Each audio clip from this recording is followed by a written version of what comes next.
some of your service.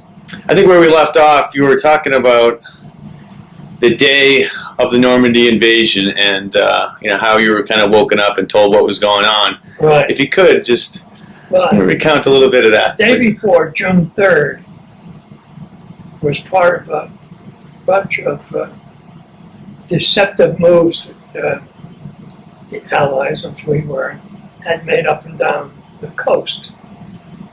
And so some guys had flown that day in one of those deceptive moves, just planned to be an invasion, just to get the Germans to move their stuff around and get them off balance. Didn't do that, they're not going to do it again. But so we weren't concerned. They scheduled again for the next day, which is June 4th, June 6th. This was June 5th or June 6th. But there have been so many false alarms that we figured taking it easy. So you knew something big was coming. But we knew something. That the whole thing was an invasion. It was when. And where. And so the evening of June 5th was another continuation of these, not false alarms, but you didn't know whether they were going to do anything or not. So the other guy and I went to the officers' club for dinner, which we usually do. But I didn't go early or anything. It was my regular time. And I have always liked to eat a little bit late. And so I think we had dinner around 7. And we were finished. And afterwards, stopped at the bar, a little bit of port. And I never had much to drink the day before. Yeah. And it can affect you. So it was about 9 o'clock, and our intelligence officer was there. The guy, his name was Moneymaker. Yeah. He was a captain. He's in English? No, he was an American with that name, Yeah. Moneymaker. And he shouldn't have done this, but he said, "This looks like the real thing." So maybe it is, maybe it's not. But I took it with a grain of salt. So we're still very bright in England during the war. There was double daylight saving time. It doesn't get, sun doesn't set anyway around 10 o'clock under normal summer. So it was still bright at 11 o'clock when I went to bed. And I had just barely closed my eyes when the sergeant, the group sergeant, was going around and batting in everybody's bed. "Come on, tie up!" I said, "What? What time is it?" I looked at my watch. It's only midnight. So what do you mean? Get up. "Yeah, we're going." And I said, "He's not going, but I'm going." So I got up. I had no sleep whatsoever. It was just a little bit. And so went down for breakfast at 1 o'clock. And we get the schedule. We're going to very, very quick breakfast. And at 1. And at 2 o'clock, we're taking off. And normally, it takes us 3 hours, believe it or not, to over England to get assembled as a formation to fly. Because we flew in a precise formation. How many planes? By that time, we were close to 1,000. Oh, wow. Okay. When I started to fly, we were about 300 in the winter. But they had gradually added. A mix of different airframes and like B-17s, B-24s were the heavy bombers, which we were wouldn't fly.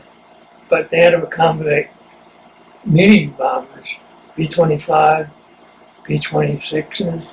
They were built to fly and bomb at around 10 or 12,000 feet. We weren't. We were high altitude, 25,000 feet bomber. And then they said, and you're not going to fly at 25,000 feet because your target is so small. Our target was about the size of the room. And there's a very good chance of missing that from 5 miles up. Okay.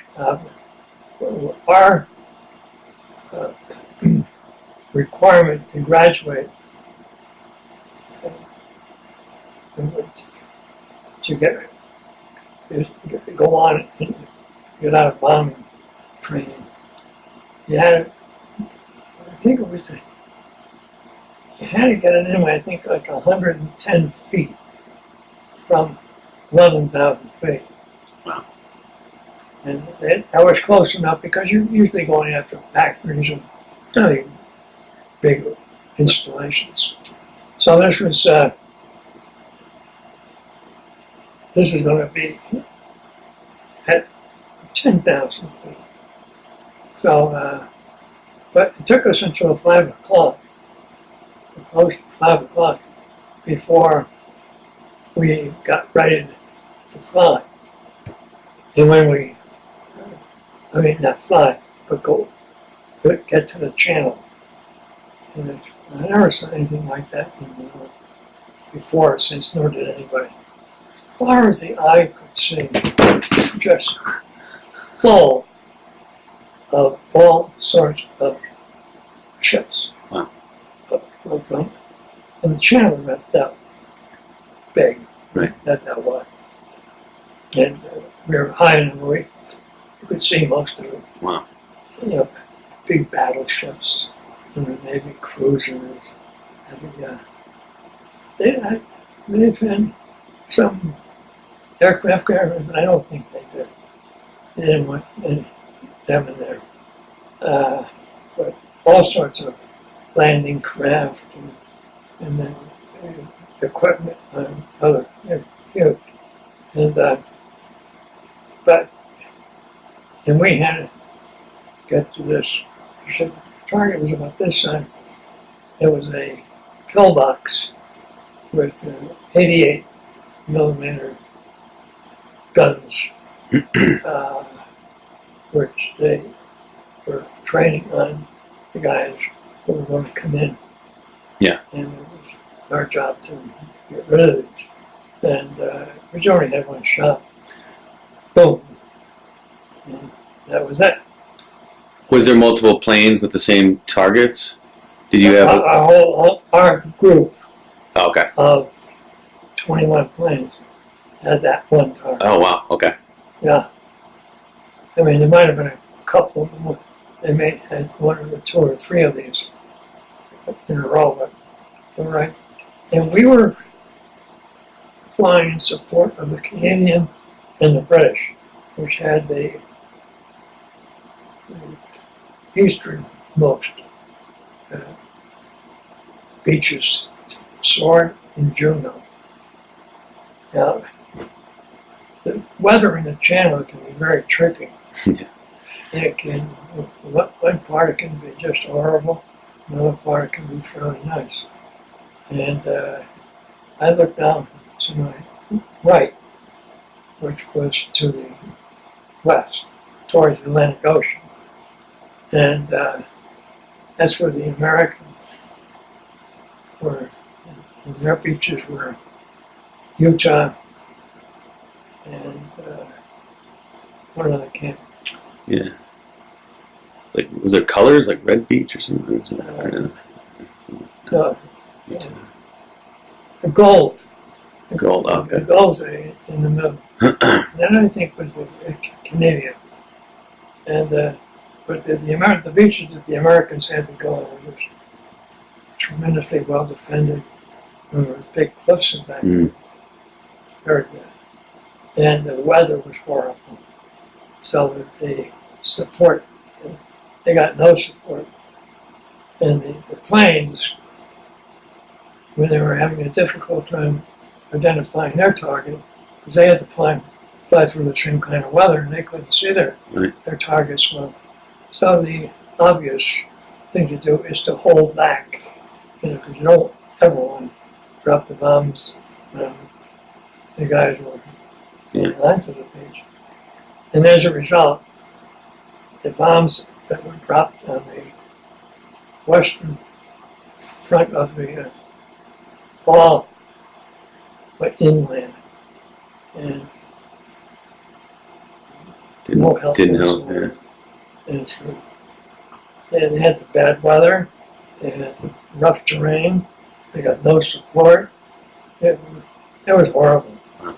But what we did, we could see our targets very well. Wasn't that bad. We were fairly successful in getting them done. And they went on. When you read about it now, because it would be British, Canadian, New Zealand, that group was about equal amount to the Americans. They didn't sustain as many losses at all. And they were able to secure their positions, and they were commanded by a guy by Montgomery, known as Monty. And he came in with a lot of criticism. I mean, he got on land, he was well protected, and he just stayed there. He wouldn't move. He wouldn't go forward. As opposed to coming around, helping out, coming in the back, flanking. He was supposed to go forward for a town called Caen, K-A-E-N, and secure that town. And it was a big railroads coming up from the south, railroads coming from Cherbourg, which was on the Atlantic Ocean, over to Paris. In other words, it was a big railway hub in northern France. And we flew right by Caen. We avoided it because they had an aircraft. Probably didn't have to worry about it. They were using that on the guys in the water. But then made a right turn, flew to the ocean. By the time we got to the ocean, the sun came out. And that's, as I said, how the weather around the ocean can change drastically. And then we turned again, and all of a sudden, we're flying over the Jersey and Guernsey Islands. And the cattle that grazed there, that provide the milk for England and France, are Jersey and Guernsey cattle. They're beautiful. One are black and white, the other is tan and white. And they're in the different islands. And the sun had just come out. As I said, we were prepared to go over the channel a little after 5. We had dropped our bombs and everything a little before 6.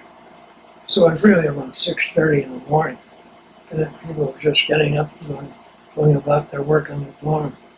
And we flew back to England, flew right up the Atlantic, nowhere near Ireland. Yeah.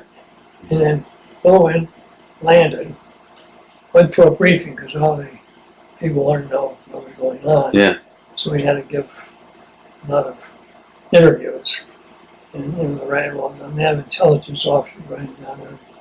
They put it all together. And went in for a quick lunch. The planes had been reloaded. And we took off again. I guess we took off maybe 1 or 2 o'clock. And again assembled. This time it was 3 or 4 or 5 in the afternoon. And we went back to right over the guys that we had just helped land. And we went to Caen, and we really bombed hell out of those marshal grounds. So, the trains couldn't get through. The Germans were quick to repair it, but still, they couldn't do anything that day. They couldn't bring anything up. But Montgomery still didn't move. and to this day is roundly criticized for not going forward and taking that town and the railroad and all the support stuff to do. Right. He didn't do it. And very interesting, this is nothing happened that I know anything about that day, but heard about it later. Is, nobody makes any mention of this. The Luftwaffe had been the big, strong point of the German war effort. Right. You couldn't find a plane in the sky. Wow. You couldn't find a plane. The reason being, Rommel was the general in charge of the Western Front, as they called it. He had to make a choice. He had limited fuel. Only so much was going to get through, and we were going to make sure nothing could get through on the railroad. And so with limited fuel he had, he said, what am I going to support? Trucks and stuff. Tanks, yeah. The infantry and tanks. Yeah. Planes, forget it. Yeah. We can go on, we cannot. Oh. We gotta go. We get on the ground and stop these guys from advancing. So, How many in your squadron didn't make it back out of those after those 2 runs over Normandy? that wasn't a heavy loss thing. Yeah. Our heavy losses were much earlier in the war, and when the Luftwaffe was strong. Right. But, When you didn't have fighter escorts at that time, right? no, You we didn't didn't have, have yeah. And the war, that end of the war, that part of the war was not much earlier. And Germany definitely had the advantage. And I remember, like I said, how many planes. Normally we would fly 300 or 400, but the first daylight raid over Berlin, that was on March 6th. We got, they say, 600 planes up. You know, we did it. We did. It's called maximum effort. Anything could fly. But we lost 69. And so that was pretty much you lose, a tough raid tank, 12% of your guys. Yeah. And then you'd have to go to. So when you came over the second time, was the flak more intense? Were they kind of more ready for you to go? Were they in Normandy that second pass you did?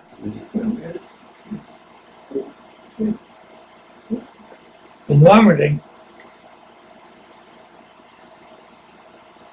we had no problem. There was no Luftwaffe, which really are enemies. Mm. They could shoot down a B-17 very easily. Because they flew 300 miles an hour. We flew 150 miles an hour. Right. And we were just like sitting ducks. You couldn't maneuver very well. Right. Where they could maneuver like that. And but they were there. And in the flak, which is from the 88s, All down the troops. they're running in the water. Jeez. Trying to get the just bringing the people. That was their enemy. Yeah. I don't care about you up there. You can hurt me, but these guys can kill me. Right. And I'm going to get rid of them. So, and in the afternoon, when we went to Cannes, normally there would be aircraft, but in the western zone, especially near the water, they used to bring everything up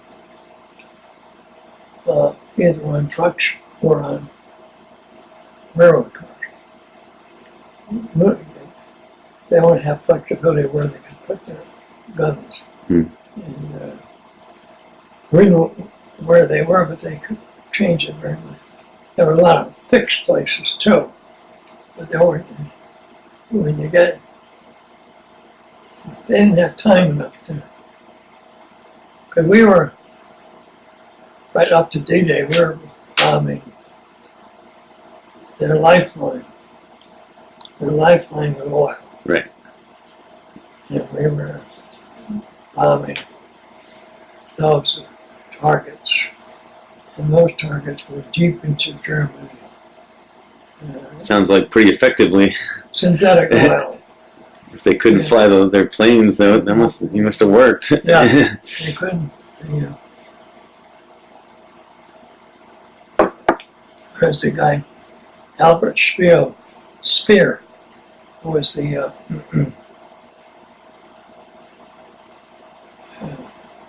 in charge of production for Hitler. And, Hitler was trying. He didn't trust generals too much. Well, he might not.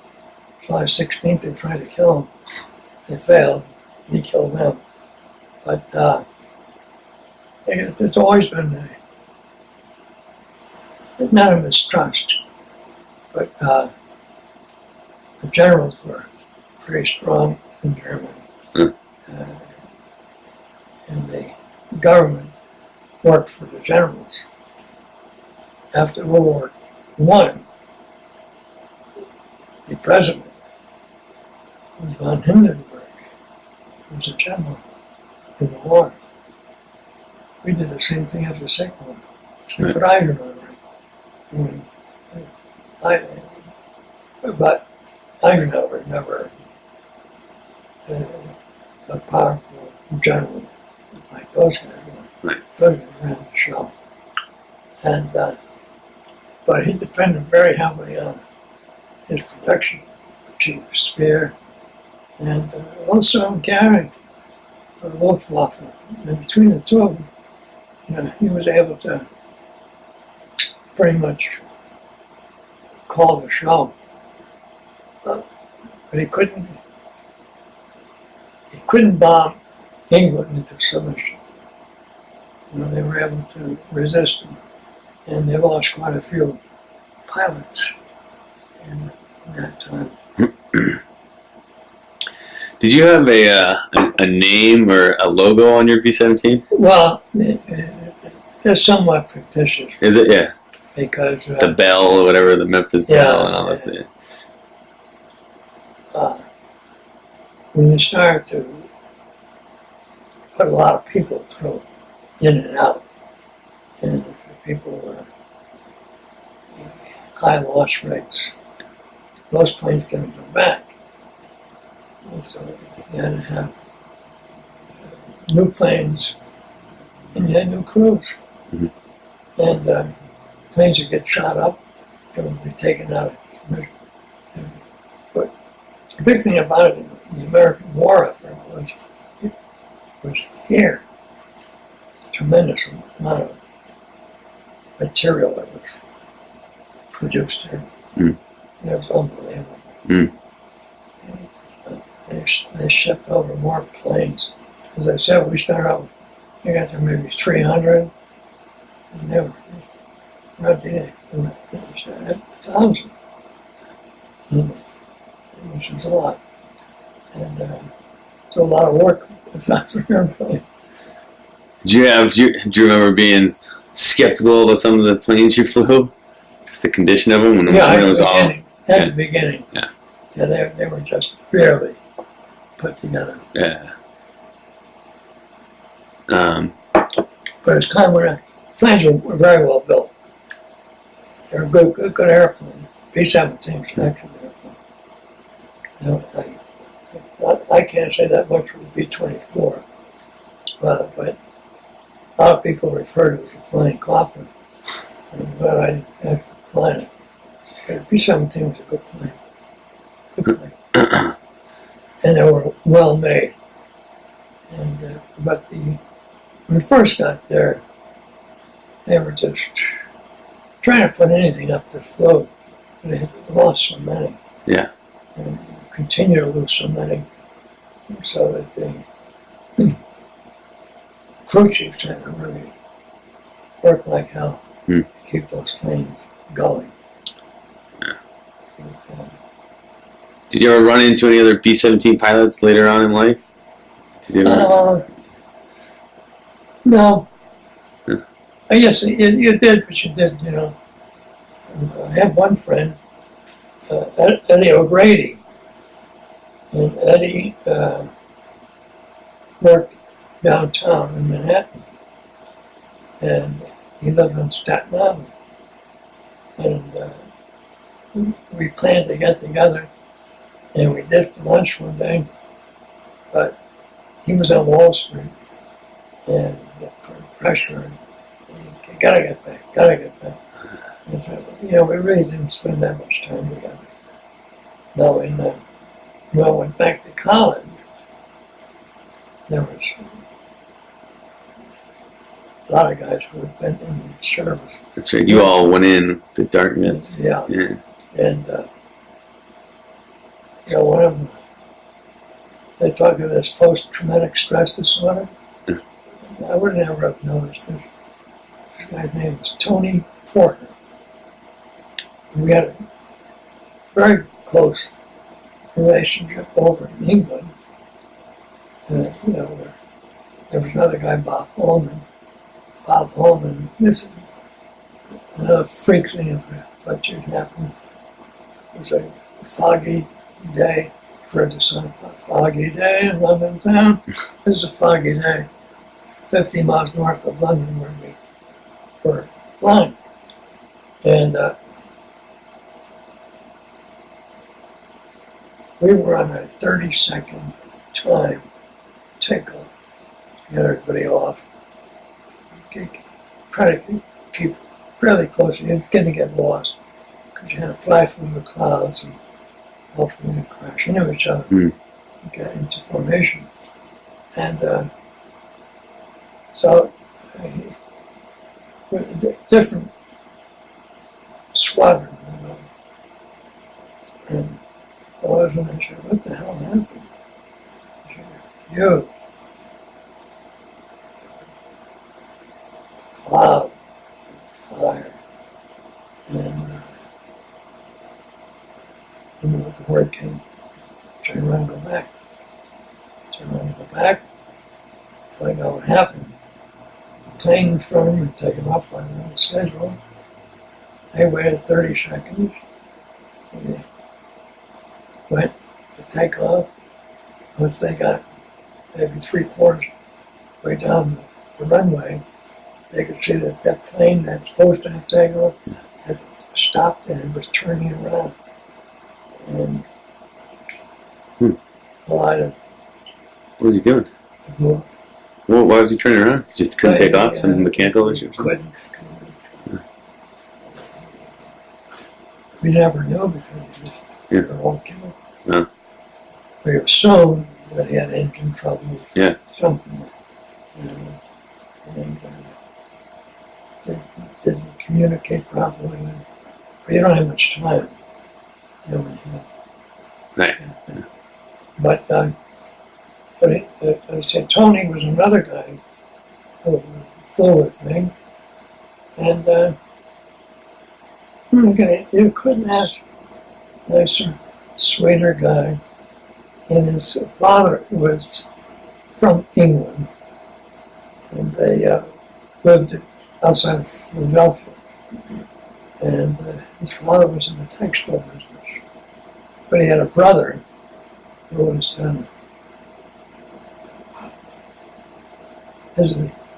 he was the manager of an American company in England, which the Claude neon lights. And he managed that company in England. And We visited him several times. Couldn't be nicer to us. You know, you wanted to go out to this place from the country. You only have a few hours and you got to get the train to go back. So we did that, but it was awfully nice to us. Right. But Tony went through school, graduated.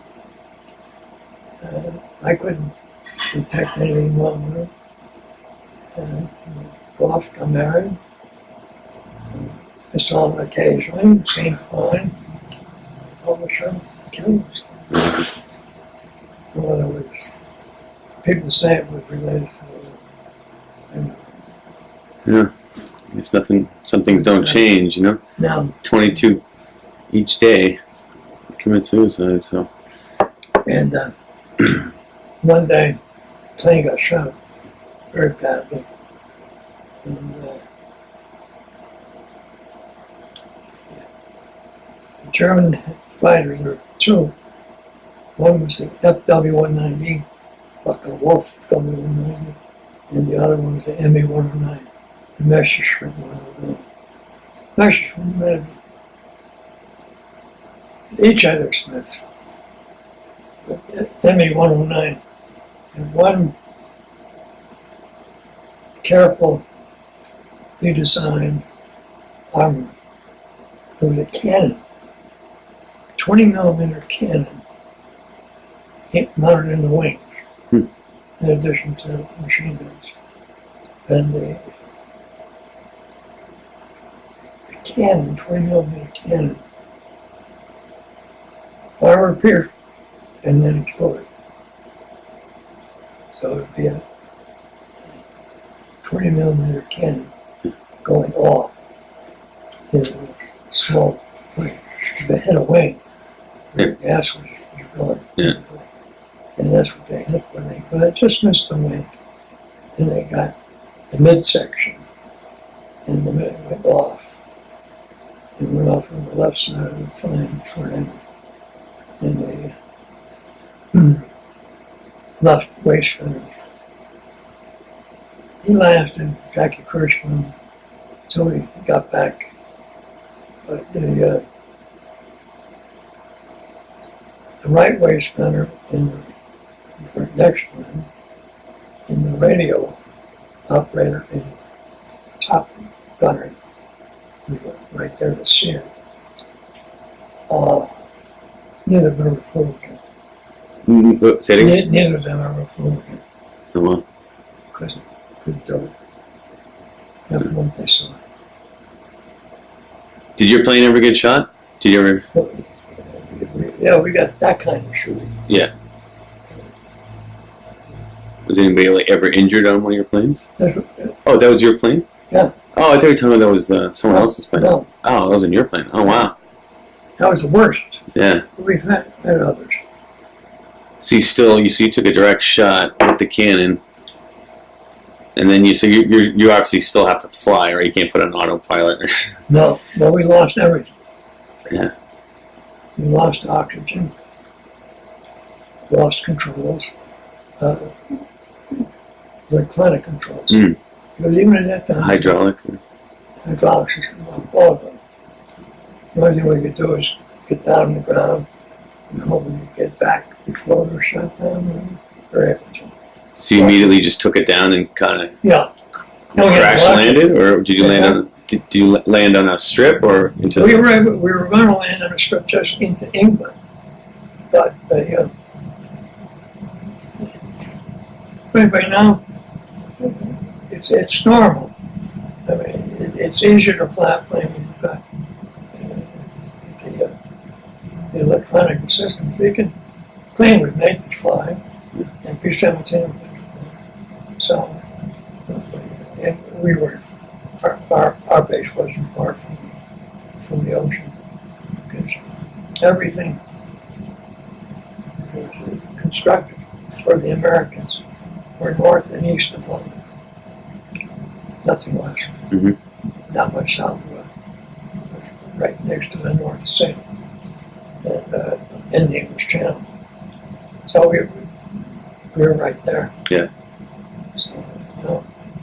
But so Was that a pretty rough landing, or No, you landed smooth? our plane was, B-17 was actual plane. So they were pretty injured, or were they just more shook up? Your crew? There was, both of them, the guys that didn't fly again were wounded. But not serious to the point their life was in threat. Right. Not like Jackie. Mhm. And, the ball turned, Gunner, he didn't see it, but he was in the ball turning. Tell Gunner, he didn't see it, because he was in, but the two guys that were close, they were also hit. And if those things, they explode from a lot of shrapnel. Mm. And Jeez. they did a lot of damage. Was that the scariest time, you think, up in the air? Yeah, I would say, yeah,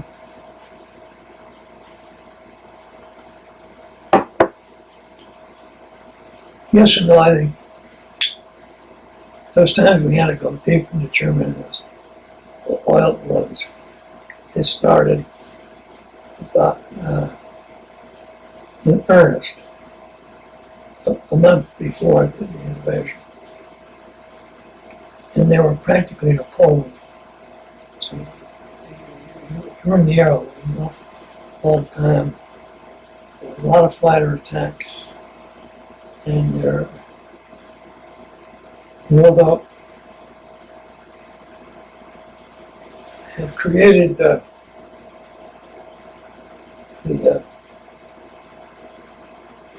wind tanks Additional fuel? for the fighters, so that they could go with you on longer missions. But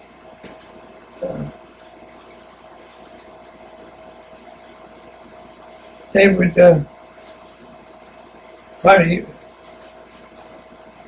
use up the fuel from the wind tank when they were cruising in, because as soon as they were in combat, they had to jettison the tanks because it cut down on their maneuverability. All right. So then they were stuck to just with the Germans are very smart. Yeah. They just chase them, they can jettison their tanks and leave them alone. Then come back in. And they could only go so far and then turn back. So in deep raids, they weren't there. Yeah. Right back to what it was. And they had all the advantages. That's what war is. Yeah. You know, How do you think after the war, how do you think that changed the American experience, the whole war itself? Do you feel like, I mean, how did everything feel changed and different? well, I think the biggest thing that changed that I saw was economic and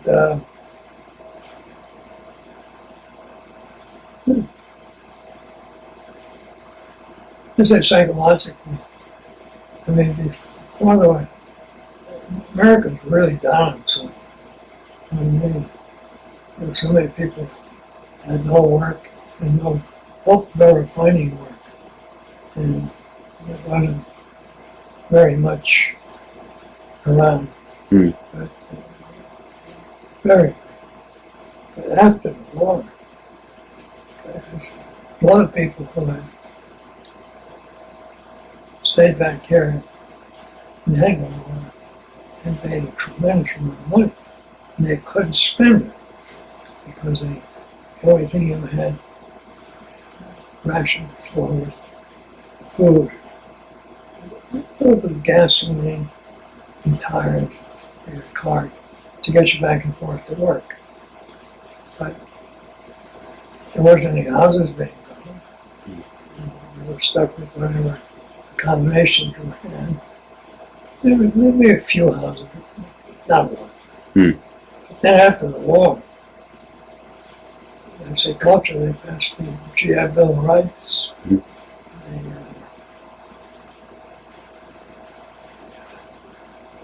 all this money came up, and they started buying cars, and houses, and highways, and tremendous change,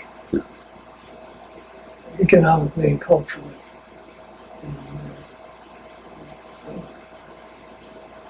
And, started right in 46, 47. It kept on going. Yeah. Yeah. The war did money, but they got everybody together. I think everybody did realize this was, everybody had to get involved. So Pulled together. Yeah. I'm sure that was true of everybody. A lot of them were in there for what they could get themselves. Yeah. But most people did work for the common good. How did it change you, do you think? Well, I had to grow up during that. Yeah, right. You're 21, right? And I went in when I was just 18. Okay. And when I got out, I just turned 21. But those are basically your formative years to a large extent. Yeah. So I just went from a kid to a man. Yeah. And it was there. And that was it. Fast track. Right. And that was, then I go back to school, but that went real quick, real fast. Yeah. Were you pretty focused at school, you think? Or was it, Pardon? were you more focused at school? Or? Oh, yeah. Everybody was. Yeah. I